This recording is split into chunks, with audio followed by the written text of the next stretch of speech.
Comment rédiger un courrier de mise en demeure? Bonjour à tous et bienvenue dans votre Minute Juridique. Je m'appelle Émilie Verne et je suis avocate au barreau de Paris. Je suis compétente en droit des personnes, en droit pénal et en droit des affaires et aujourd'hui, focus sur le droit des affaires et plus particulièrement comment rédiger un courrier de mise en demeure. Alors déjà, c'est quoi un courrier de mise en demeure? Déjà, c'est un courrier, comme je viens juste de vous le dire, donc c'est-à-dire que c'est une lettre que vous allez adresser à un client plus particulièrement, vu que là on va parler du droit des affaires, mais ça peut être d'autres cas. Et vous allez lui demander de s'exécuter donc sur une obligation qu'il a à votre encontre. Donc c'est-à-dire que ça peut être une obligation de payer, une obligation de s'exécuter, donc de faire quelque chose qu'il a promis de faire, donc un engagement auquel il s'est obligé, et également une interdiction de faire certaines choses également. Donc ça peut arriver dans ces trois cas d'optique.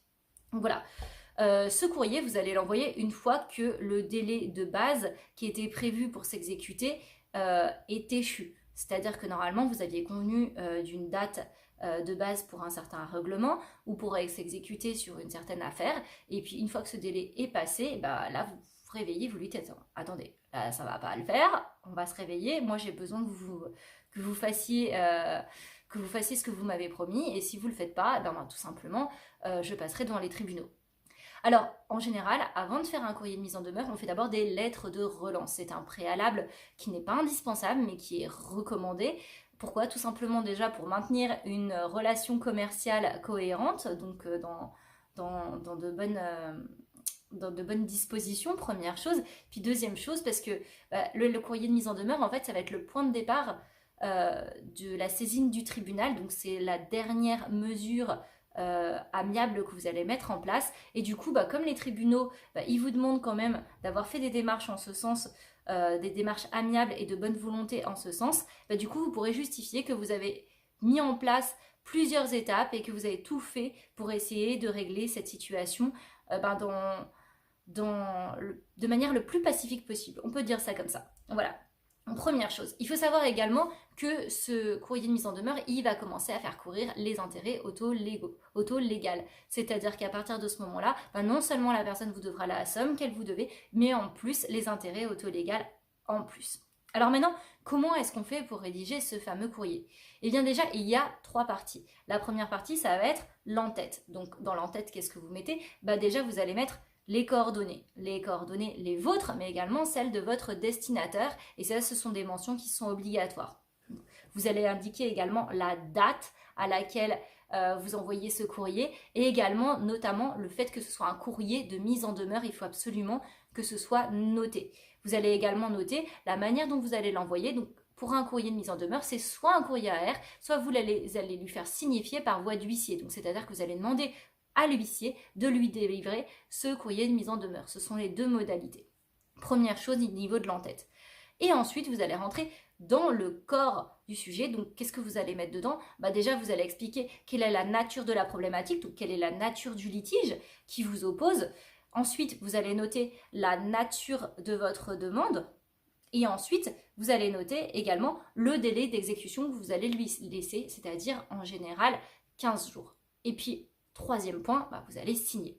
Alors, petite recommandation quand même, quand vous arrivez à la première partie, c'est-à-dire que vous commencez à expliquer la problématique, moi ce que je vous invite à faire pour gagner du temps et vraiment pour être le plus pertinent et le plus pertinent possible et efficace possible, ça va être d'abord de noter exactement tout ce qui s'est passé, donc reprendre l'historique. Voilà, on a un contrat par exemple, voilà, ok, il a été signé à telle date, voilà tout ce qui a été fait, ceci, cela, ceci, cela, ceci, cela. Vous reprenez chacun des points. Dès que vous avez un courrier, des échanges de courrier, vous les notez, ainsi de suite, et bien entendu, vous numérotez chacune de ces pièces. Donc si vous commencez par parler par exemple d'un devis, ça va être votre pièce numéro 1. Si vous parlez d'un contrat, ça va être votre pièce numéro 2. Si vous parlez d'un mail que vous avez envoyé, ça va être votre pièce numéro 3.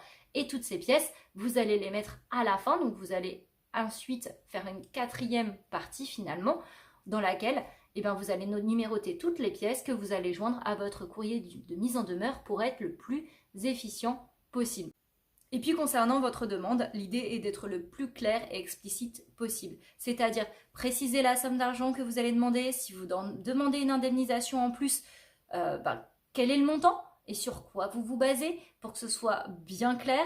Si vous demandez une interdiction, laquelle et pourquoi, sur quelle base vous vous fondez. Et puis enfin, si vous demandez tout simplement par exemple de terminer un chantier ou autre chose, parce que ça pourrait être ça, et tout simplement de le dire de manière très explicite et de donner le délai sous lequel vous demandez l'exécution de l'obligation indiquée.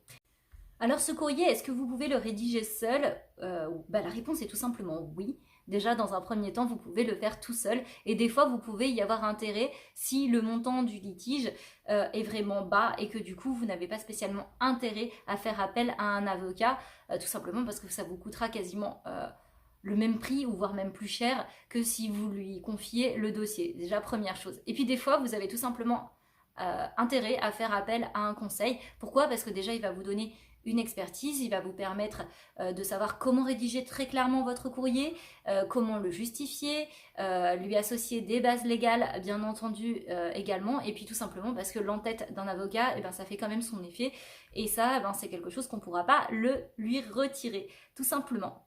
J'espère que ces informations vous auront été utiles. Si c'est le cas, je vais vous inviter à liker la vidéo, à la partager, à vous abonner et puis en parler le plus possible. Pourquoi? Parce que déjà comme ça, je ne travaille pas dans le vide et je ne fais pas des vidéos dans le vide. Et puis en plus, tout simplement parce que ça pourrait servir vos proches, que vous en ayez conscience ou pas, parce que des fois ça vient au fil des conversations et c'est comme ça que ça fonctionne avec le bouche à oreille, tout simplement.